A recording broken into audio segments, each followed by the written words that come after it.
Thank you for being here and welcome to Agora. I'm Nevyne and I'm hosting these sessions. Before we start, we'll say a few words about Agora, which is one of the new projects of Art Concept founded by Jihan Saleh and myself. You can follow us on Instagram at Art Concept BH to know more about what we do and who we are. So Agora was a dream of having an international platform where ideas and knowledge can circulate openly and freely, but also a space where people can interact and share their opinions.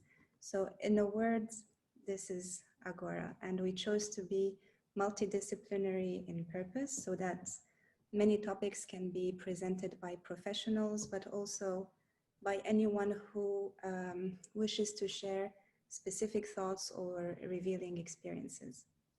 So please feel free to share with us all your ideas, and we would be happy to host you and present your topics. So today we are honored to have Dr. Hanaa Mallalah, a renowned Iraqi artist and university professor. She has a PhD in philosophy of painting, and she gave many lectures around the world. She held a fellowship at the Chelsea College of Arts in London and at SOAS University in London as well. And she's currently professor at the Royal University for Women in Bahrain. Now, as an artist, she traveled a lot for residencies and exhibitions, and her work can be found in art centers and museums, including the Center for Modern Art in Baghdad, the Jordan National Museum, British Museum, Barjeel Art Foundation, and many other prestigious institutions in the world.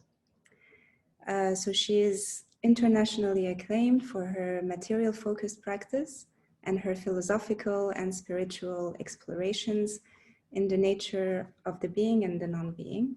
So tonight she will share with us her recent artworks and reflections and research on the COVID pandemic and the lessons we can learn from it. So as always, we will start with a 30-minute presentation, then we will open the talk with you all. So I hope you will enjoy your evening with us tonight. And Dr. Hanaa, thank you again for being with us. So thank you for Art Concept to invite me for this talk, and thank you for all of you to join us in this virtual meeting. This is our live now. So let me share with you the presentation. So, and I will speak through presentation with you. So here it is. I mean, this talk, it will be like, it will be a casual talk, not academic talk, and about our life now. So here it is, the title, the Humanity Fiasc2o. So I moved the O of Fiasc2o to constitute the 2020. So maybe you get some hint about the topic. So thinking positively, 2020 is not apocalyptic year, but a whistleblower about an awful and immoral humankind activities at Earth. Two events this year indicate to that. First, the pandemic of COVID-19 shows how humans violate Earth and nature. Secondly, Beirut port toxic explosion, one example of millions, shows how humans violate human.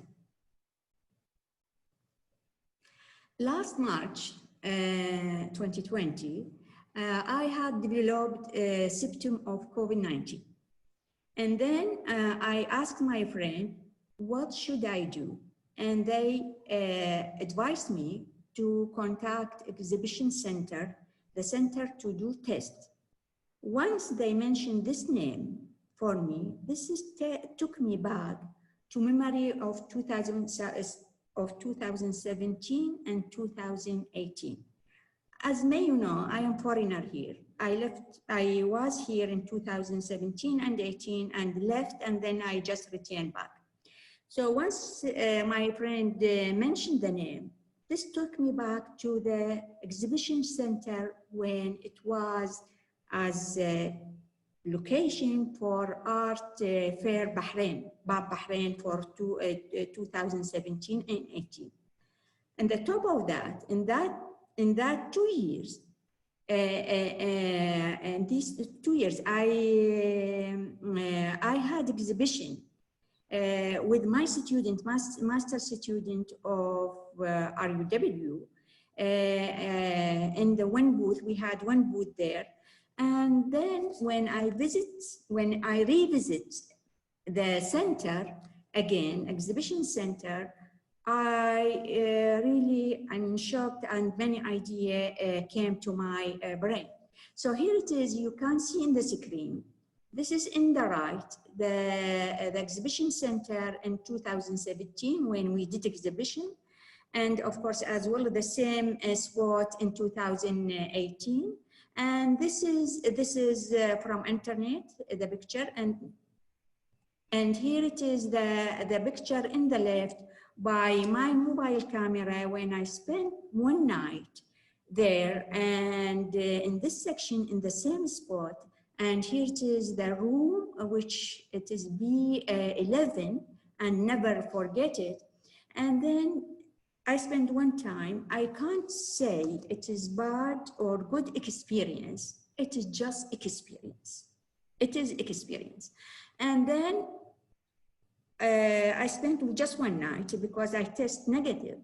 And then maybe false negative because I had symptoms. But what came to my mind, how fragile we are, how things could be changed in seconds as a human.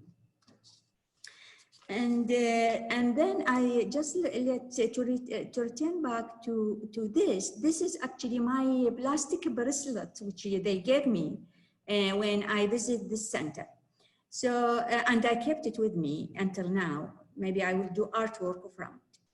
And then when I left the exhibition center with the form of 14 days quarantines.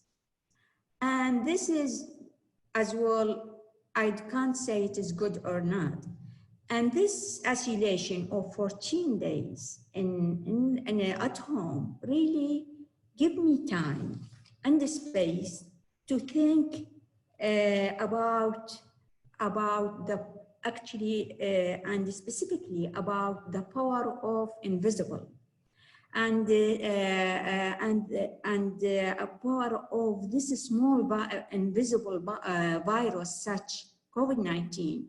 And I think about it, this virus put human being in trial, not other way around. So, and as I said, from this isolation, I got some lessons, and I called it in my I wrote it in my diary, lessons from my solitude in 2020. Actually, in this time, maybe it is I was fortunate enough. In that time, I involved with the project to translate a letter of my teacher, Shakir Hassan Al Saeed, from Arabic to English, not by myself, but with the team, with a good team of translators. And in this letter, which is very old letter from 19th, Shakir Hassan Al Saeed spoke about how we could establish a new communication with nature. And this is really intertwined or interlaced with my situation in that time. So from the lesson from my solitude in 2020, a human has a new significance in light of climate change. Our failure to establish a connection with the other species has led us to live in a way that is resulting in mass extinction.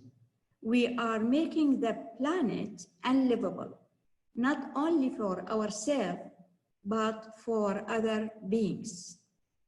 Where the human can encounter other creatures and engage these creatures in a kind of dialogue. Sometimes this dialogue could take the form of a twittering of birds, and sometimes it could take the form of the silent gaze of plants. But in either case, it depends upon the recognition that we humans are all created beings. It is our creatureliness makes it possible for us to form the relationships with the trees, flowers, birds, all animals, and soil. Recognizing that we are creatures not only change our relationship to each other, it makes it possible to open new lines of communication with the other species, not only with each other, but with the other created beings on this planet, whether birds, plants, stones, or mountains. And maybe that will change how we live. As I said, this experience really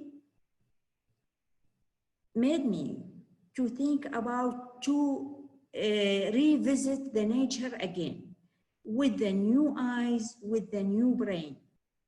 And that, when I sat here as well, I mean, when I revisit and after these 14 days, revisit the nature and start to do many small videos and a lot of photos by my mobile from my revisit to nature every day. And then I said there was advantage of losing communication with the humans during this time, and to establish a new communication with nature. And during my solitude, I searched by my eyes physically and by my brain a difference between the green of plants, which is green because of the chlorophyll.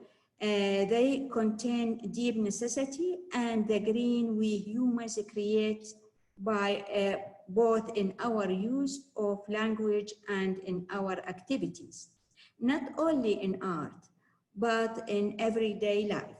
And that clarifies something about our relation to both the natural world and the material world we fashion for just ourselves.